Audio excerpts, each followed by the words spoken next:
Le livre de l'éveil, Peter Denove, extrait du chapitre « Les clés de la force intérieure ». Sois toujours fidèle, véridique, pur et doux, et le Seigneur de l'univers comblera ton cœur de tous les biens. L'apôtre Paul a dit que l'homme physique ne peut comprendre les choses spirituelles. Pourquoi ? Parce qu'on ne peut les saisir que par une voie intérieure, elle-même spirituelle. Pour comprendre les choses, on doit les soumettre à une analyse intérieure. Quelle est la différence entre l'homme physique, c'est-à-dire l'être de chair, et l'homme spirituel ?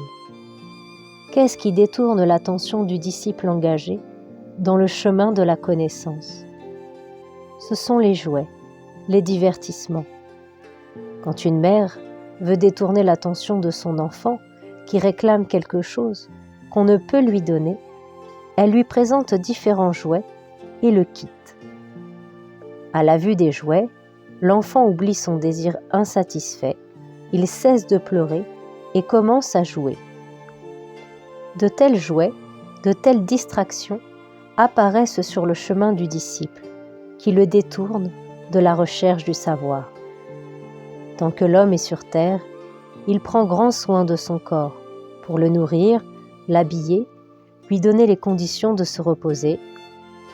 En même temps, il désire étudier, se développer, atteindre un but. Cependant, s'il cherche en premier lieu à satisfaire les besoins du corps, il rejoint la condition de l'enfant qui s'amuse avec ses jouets.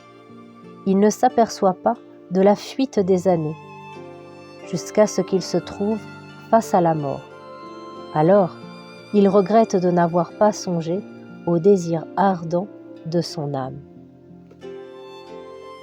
Le disciple doit travailler sur lui-même, devenir maître de ses pensées et de ses désirs afin de faire face à ceux qui lui sont nuisibles et de les éliminer. Il doit connaître et tenir compte de la vie physique pour venir à bout de la lutte qui l'oppose à la vie spirituelle, la lutte entre chair et esprit. La vie, dominée par la chair, sape et démolit ce que l'homme a édifié de beau et de noble en lui-même. Elle est comparable à ces petits vers qui s'attaquent aux racines et les rongent jusqu'à ce que tout l'arbre sèche et dépérisse. L'arbre meurt, mais les vers continuent à vivre. Ce sont de grands individualistes qui méconnaissent l'idée de communauté, de fraternité. Si les hommes se comportent comme des vers, chacun pour soi, où sont la beauté, la noblesse de la vie ? En évoquant la vie spirituelle, les hommes doivent savoir ce qu'elle représente. Un élève fréquente le lycée, puis l'université.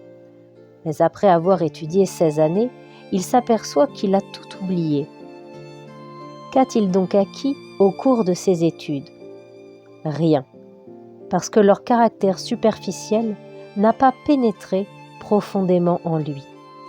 La vie soi-disant spirituelle de certaines personnes est semblable à cela.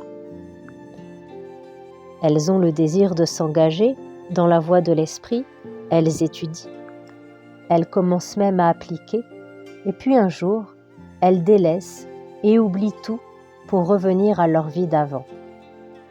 La force du disciple, la force du croyant, réside dans le lien intérieur entre son âme et Dieu, dans la vigilance de sa conscience.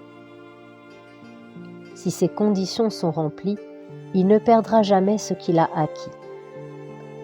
Mais celui qui n'est pas maître de sa conscience risque de tout perdre à la plus petite épreuve, à la plus minime lutte intérieure. Un être véritablement spirituel conserve sa conscience éveillée en toutes circonstances, dans n'importe quelle épreuve. Il se meut dans la lumière et ne trébuche jamais. Celui qui manque de clarté intérieure risque constamment de perdre son équilibre. Pour juger de la spiritualité de deux personnes, mettez-les à l'épreuve. Faites-les marcher sur une surface plane et régulière. Toutes les deux se déplaceront également, aisément.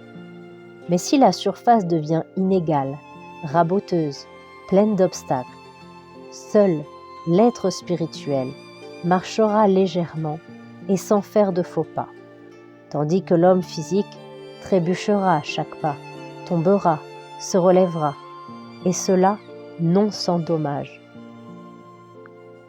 Pourquoi cela?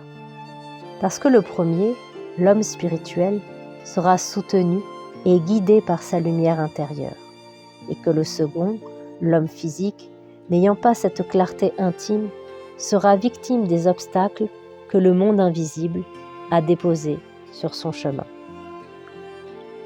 Pour ne pas trébucher, l'homme a besoin de la lumière intérieure de la conscience. Celui qui bute contre l'obstacle marche avec les yeux fermés. Que doit-on faire alors pour voir? Dans toutes les circonstances de la vie, on doit prier pour que les yeux s'ouvrent, pour commencer à voir intérieurement.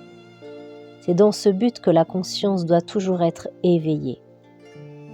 Sans cet éveil permanent, les êtres raisonnables sèmeront une série d'obstacles, d'entraves sur le chemin pour amener l'être humain à réfléchir, à étudier, à travailler.